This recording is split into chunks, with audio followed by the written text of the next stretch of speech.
Today is a glorious day in the world. It always is. Whether it's winter or summer, spring or fall, whether you're at the top or at the bottom of it all, it's always a good day, and it's always your perspective what makes it a good day. Your perspective on life is what makes you a good person or bad person. It's the same concept just behind what makes it a good day or a bad day.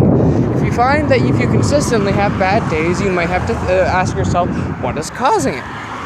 If you happen to notice that you yourself are not the cause of it, but events around you are, who's the one letting the events get there in the first place to affect you? And are you a good person for letting it stay there? Are you a good person for not fighting said turmoil? So in this way, even if you did not create the events, you are still upholding the events, you are still a witness to the events and doing nothing. The inaction itself has not made you a bad person. Or at least subjectively, perspectively. So, in this sense, your perspective of life, if you have a good perspective, you have a healthy self-image, you are not going to put up with bullshit. In that way, a good person also simultaneously acts as a fighter. In order to be a good person, you need to be a warrior for your causes. It really shouldn't be that hard to think that in order to be good, sometimes you got to be bad, at least subjectively bad, in order to uphold your morals. And in that way, in order to be happy, in order to be good in your own perspective and be happy, it's all based on your perspective. Because if you have a shitty perspective, you're going to put up with shitty things. That is your emotional density. If you're a good person, you're only going to put up with good things. That is emotional density. I know it made this kind of sound like a dick move to see something bad and fight it. Not really. It's like if you see a person that's physically abusing a child for no reason other than they are not their technical child and a stepchild, they're a douche. They're a douche, and you're a douche by letting it go on. I mean, I'm kind of speaking from personal experience and recent personal experience on that one, but if you see something that's going wrong and you do not fight it, you are in fact enabling it. It doesn't matter if you caused it, you're enabling it. But in order to change that perspective and change everything to good, you need to see the good within yourself, recognize what it is, and then fight to enable it to grow. It really shouldn't be that hard.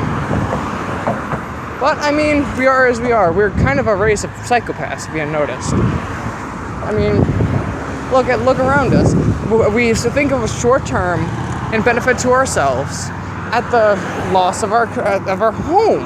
Our entire fucking planet is supposedly dying slowly because of their own mistakes. Only psychopaths would willingly do that. And then once they knew their issues with it, they would stop if they cared. I mean, I care. I mean, I know a lot of people that do care, so we can't all be psychopaths, but it's a race. We kind of breed psychopaths. That begs the question: is it our own fault, or is it our own fault, and because we put up with it, or are we the ones who created it? Either way, it's your perspective that decides whether you will be a part of it or not. And honestly, I would rather be on a train ride to fucking hell, happily knowing that I defended my morals and I did what I knew is subjectively right, than to sit around and watch people die for no reason. If we all have bad qualities, if every yin has a yang, you might as well use the yang for yin, and then use the yin to help subjectify the yang.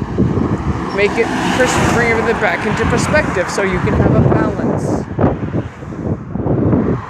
But that's just my perspective. That's my perspective. I think that if you want good, you have to make it. And you have to recognize it within yourself. If you choose to not pursue it. You cannot get mad because it is your own dang fault for not pursuing it. But people like me are here to take the head, lead by example, so that you guys will know what you can do, what the power that lies within your heart. And I'm going to be sitting here fighting for the rest of my life for every single one of you, because I love you all, every single person. And I know that's going to be kind of hard to imagine. How could you love a murderer? How could you love a rapist? Well, because obviously they weren't exactly in the best of conditions to maybe condition their brains to do otherwise. Because every person has a positive, every person has a negative. This is at every level of freaking science, every level of reality. It is our choice of what to use both of our charges for. I know a bunch of people that use their good qualities for bad things. I know a bunch of bad people that do good things. Why? Because we're never just one. We are both. We are two and one. So, on that note, I leave you with everything is love. Everything. And that is what I choose to see. Because that is my perspective. That is my choice. I choose to see love. I choose to be love. I am love. As you can choose to be love before you are anything that you choose to see in the world. So even in the baddest of the worst of times, even in the best of times, all I see is love and humankind doing the best they can with what they have at any time. And you know what? We may do some shitty things as a species. We know we are doing the best with the conditions that other humans have put upon us. So maybe we should be kinder to ourselves.